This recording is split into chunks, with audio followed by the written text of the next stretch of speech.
Introduction. Students, in the previous part we have learnt the isomerism and fundamental concepts used in the organic reaction mechanism, and today we learn the methods of purification of organic compounds. Some of the methods are sublimation, chromatography, distillation, etc. Teacher, what is sublimation? Sublimation is the process in which solid directly converts to vapor state without passing through liquid state upon heating. Now, can anybody tell me what is chromatography? Teacher, chromatography is a technique used to separate and analyze a mixture of chemicals. Very good, Aryan. Now we'll study the processes of purifications in detail. In this lesson, you will learn purification of organic compounds, qualitative and quantitative analysis of organic compounds. Objectives. At the end of this lesson, you will be able to describe methods of purification of organic compounds, explain qualitative analysis of organic compounds, describe quantitative analysis.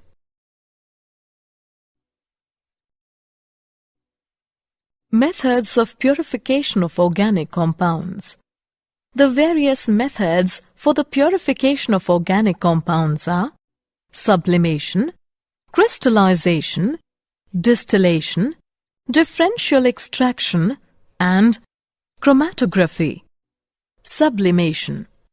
Some solids change directly from the solid state to vapor state on heating. This process is termed as sublimation. It is used to separate sublimable organic compounds from non-sublimable compounds. The impure organic compound is heated in a dish covered with perforated asbestos sheet over which an inverted funnel is placed. The stem of the funnel is filled with cotton, and on heating, the part of the solid which sublimes passes through the holes in the asbestos sheet and condense on the cooler walls of the funnel. The non-sublime impurity. Crystallization. It is the most common way of purification of organic solids. It is based on the difference in the solubility of the organic compound and the solvent in which the organic compound is mixed.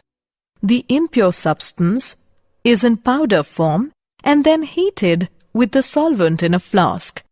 The amount of solvent should be just sufficient to dissolve the substance on heating.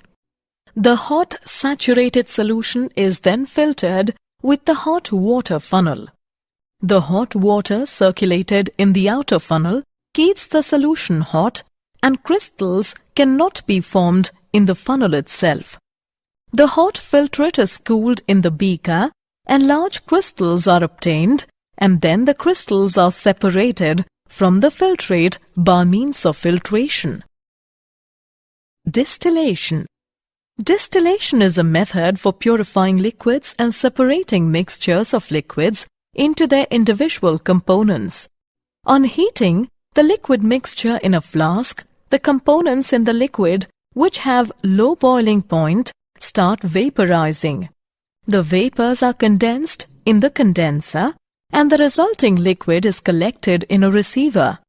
The components of liquid which have higher boiling point vaporize later and the liquid can be collected separately. Fractional distillation.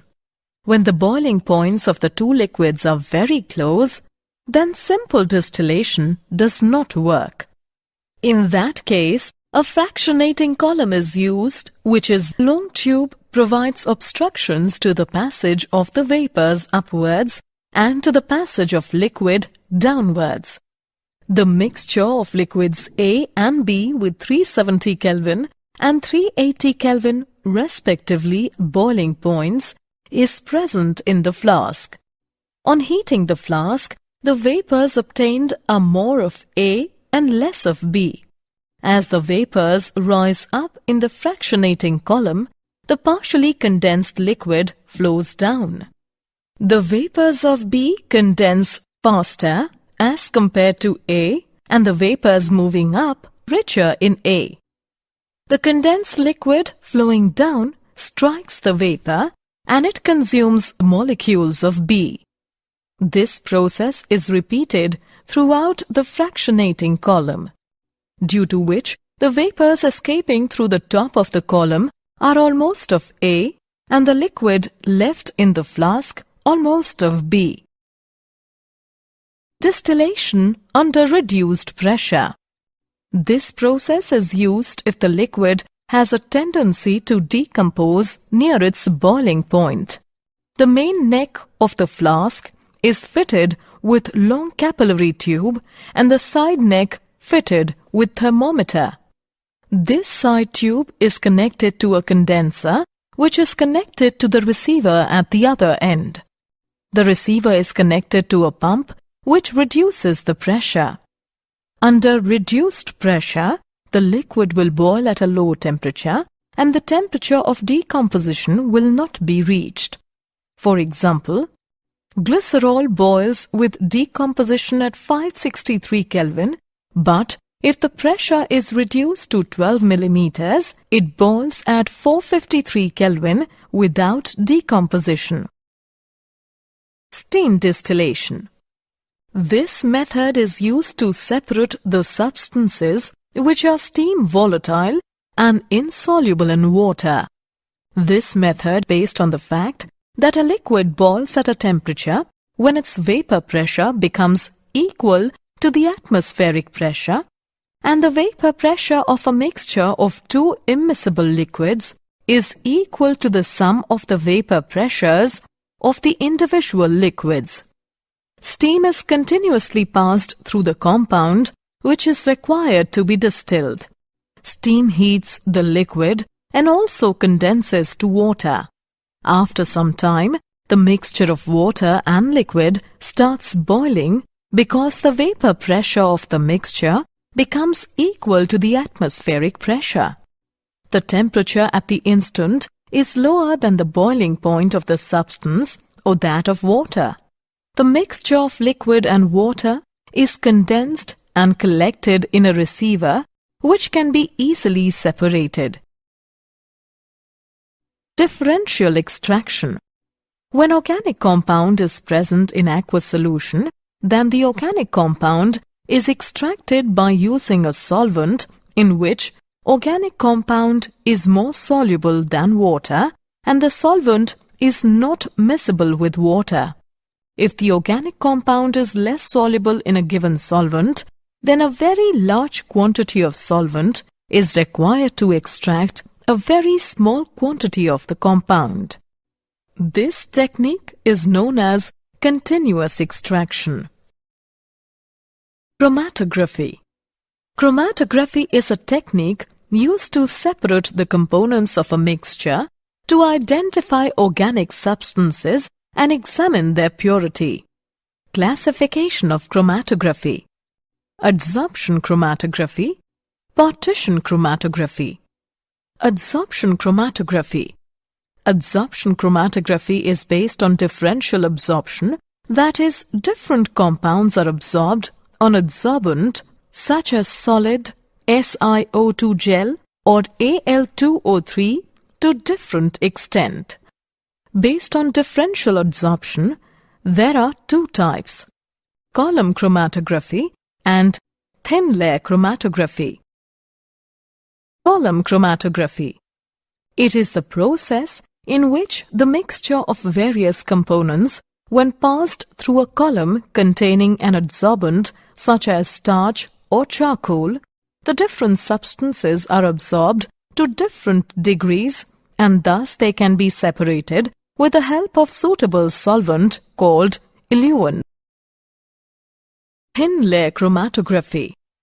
It involves the spreading of the thin layer of adsorbent on a suitable support such as glass plate, etc. The glass plate is known as thin layer chromatography plate or chroma plate. The mixture to be separated is applied as a small spot from one end of the TLC plate. The glass plate is then placed in a closed jar which contains the solvent. As the solvent moves up in the jar, the components of the mixture move up along the plate to different distances depending on their degree of adsorption, and separation takes place. The relative adsorption of each component of the mixture is expressed by retention factor, that is RF value, which can be given as RF is equal to distance moved by the substance from the baseline by distance moved by the solvent from the baseline. Partition chromatography. Partition chromatography is a paper chromatography in which a special quality paper known as chromatography paper is used. Chromatography paper contains water trapped in it, which acts as the stationary phase. The chromatography paper is placed at the base with the mixture of solvents. The solvent acts as mobile phase. The solvent rises up in the paper and flows over the spot. The different components are separated according to their differing partition in the two phases. The developed paper strip is known as chromatogram. The colorless compounds may be observed either under UV light or by the use of an appropriate spray reagent. Qualitative analysis of organic compounds. Detection of carbon and hydrogen. Carbon and hydrogen are detected by heating the organic compound strongly with copper-2 oxide. The produced gases are passed through anhydrous copper sulfate and then passed into lime water in a test tube. If carbon is present, then it forms carbon dioxide, which turns the lime water milky. The reactions are as follows. Carbon in organic compound reacts with copper-2 oxide and produces copper and carbon dioxide. The produced carbon dioxide reacts with calcium hydroxide, which turns it milky, indicating the presence of carbon in organic compound. If hydrogen is present in the organic compound, then it forms water vapor, which passed over copper anhydrous sulfate turns it blue by forming CuSO4 5H2O. The reactions are as follows. Hydrogen in organic compound reacts with copper-2 oxide and produces copper and water. The produced water reacts with anhydrous copper sulfate, which turns blue by forming CuSO4 5H2O. Detection of other elements. Other elements such as nitrogen, sulfur, halogens and phosphorus in the organic compound can be detected by Lasigene's test. The elements in the organic compound fuse with the sodium metal. The reactions are as follows. When sodium reacts with various elements found in the organic compounds, then it forms sodium fusion extract. Test for nitrogen.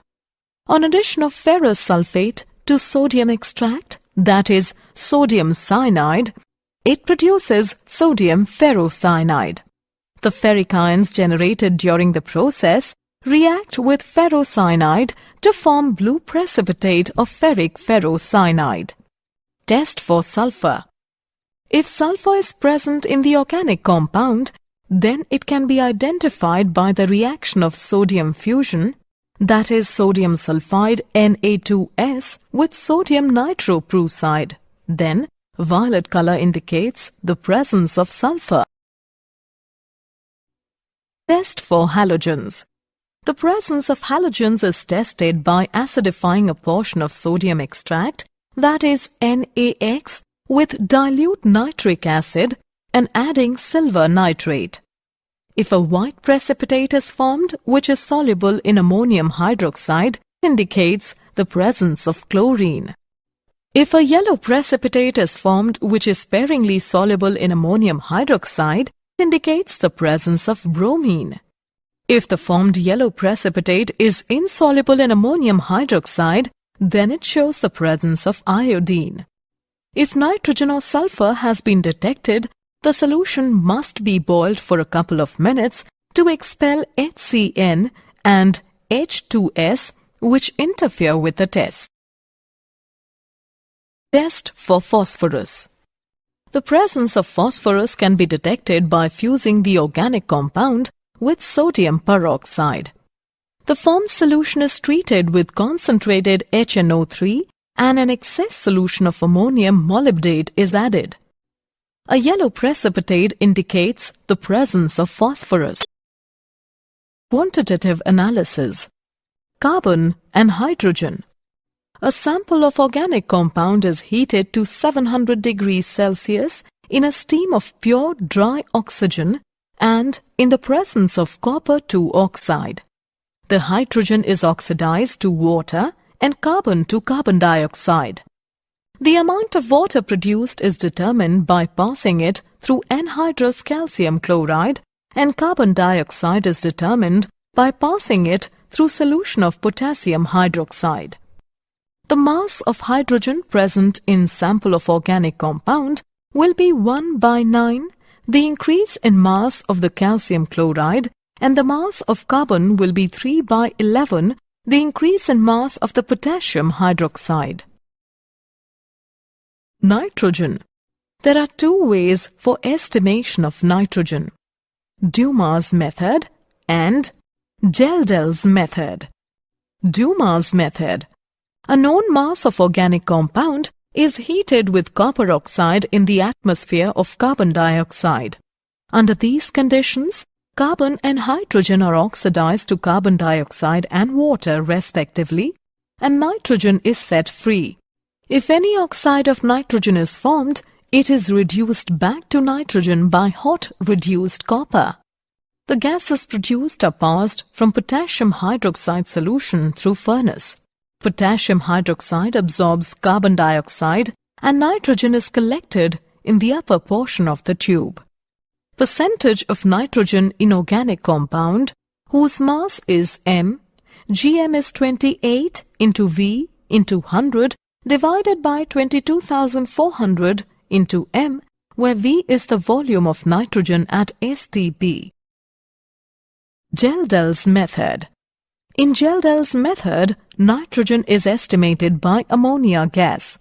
The organic compound is heated with sulfuric acid. Nitrogen in the organic compound is converted into ammonium sulfate. The ammonium sulfate is then heated with excess NaOH and it liberates ammonia. The produced ammonia is absorbed in standard solution of sulfuric acid. The produced ammonia can be estimated by the amount of sulfuric acid used in the reaction. It can be done by estimating the amount of sulfuric acid left after the absorption of ammonia by titrating it with standard alkali solution. The difference between the initial amount of sulfuric acid taken and the amount that left after the reaction provides the amount of acid reacted with ammonia. The percentage of nitrogen is 1.4 into m into 2 times of the difference between V and V1 by 2 divided by mass of organic compound, where V is equal to volume of H2SO4 taken in milliliters, V1 is equal to volume of NaOH in milliliters, m is equal to molarity of H2SO4. Halogens. Carriers method. A known mass of organic substance is heated with fuming nitric acid and then silver nitrate is added in the tube called Carriers method. The formed silver halide is separated, washed, dried and weighed. Percentage of halogen. Atomic mass of X into M1 into 100 divided by molecular mass of AgX into M, where M1 is the mass of AgX formed and M is the mass of organic compound. Sulfur. A known mass of the organic substance is heated with fuming nitric acid. The sulfur is converted into sulfuric acid. The formed sulfuric acid is precipitated as barium sulfate by adding barium chloride. The precipitate is filtered, washed, dried and weighed. Percentage of sulfur: 32 into M1 into 100 divided by 233 into M, where M1 is the mass of barium sulfate formed and M is the mass of organic compound. Phosphorus. The organic compound containing phosphorus is heated with fuming nitric acid and phosphorus is oxidized to phosphoric acid. Phosphorus is precipitated as ammonium phosphomolybdate by addition of ammonia and ammonium molybdate. Percentage of phosphorus: 31 into M1 into 100 divided by 1877 into M, where M1 is the mass of ammonium phosphomolybdate and M is the mass of organic compound. Oxygen. The percentage of oxygen in an organic compound can be determined by the method of difference. All the elements in the organic compound except oxygen are estimated and the total of their percentages subtracted from 100 to get the percentage of oxygen. The organic compound is heated in the stream of nitrogen gas.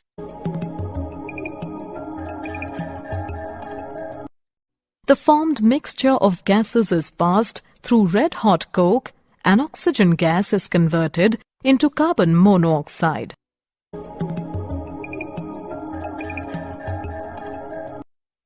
Now the carbon monoxide is converted into carbon dioxide by mixing iodine pentoxide into the mixture. According to chemical reactions, the percentage of oxygen can be found as 16 into mass of carbon dioxide divided by 44 into mass of organic compound into 100. Did you know? Carbon occurs in all living organisms. Carbon is a non-metal and that it can bond with itself and with many other chemical elements, forming nearly 10 million compounds. Summary. Let us summarize what we have learnt. Sublimation, crystallization, distillation, differential extraction, and chromatography are the methods for the purification of organic compounds. Carbon and hydrogen can be detected by heating the organic compound strongly with copper-2 oxide. Nitrogen, sulfur, and halogens can be detected by sodium fusion extract. The mass of hydrogen present in sample of organic compound will be 1/9 the increase in the mass of calcium chloride, and the mass of carbon will be 3/11 the increase in mass of the potassium hydroxide. Percentage of nitrogen in organic compound whose mass is mgm is 28 into V into 100 divided by 22,400 into m, where V is the volume of nitrogen at STP. Percentage of halogen in organic compound is atomic mass of X into M1 into 100 divided by molecular mass of AgX into M, where M1 is the mass of AgX formed and M is the mass of organic compound. Percentage of sulfur in organic compound is 32 into M1 into 100 divided by 233 into M, where M1 is the mass of barium sulfate formed and M is the mass of organic compound. Percentage of phosphorus in organic compound is 31 into M1 into 100 divided by 1877 into M, where M1 is the mass of ammonium phosphomolybdate and M is the mass of organic compound. Percentage of oxygen in organic compound is 16 into mass of carbon dioxide divided by 44 into mass of organic compound into 100.